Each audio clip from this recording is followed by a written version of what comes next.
اور دوسری جانب ناظرین آپ کو جیلم سے خبر دیں گے، یہاں ایڈیشنل ڈپٹی کمشنر جنرل مطہر حیات وٹو نے سبزی فروٹ منڈی کا دورہ کر کے بولی کے عمل کا جائزہ لیا اور اپنی نگرانی میں پھلوں اور سبزیوں کی نیلامی بھی کروائی۔ مزید بات کر لیتے ہیں اپنے نمائندے سید عمر عباس سے۔ جی عمر، بتائیے گا۔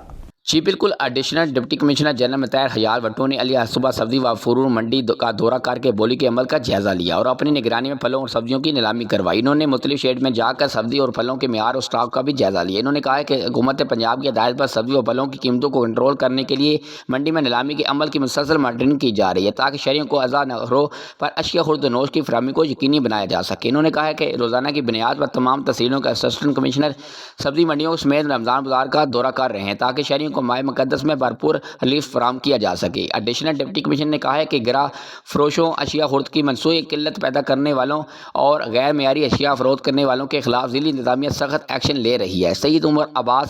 ٹھیک ہے عمر، بہت شکریہ تفصیلات سے آگاہ کرنے کے لیے۔ اب تک کے لیے اتنا ہی، مزید خبروں کے لیے دیکھتے رہیے SM نیوز۔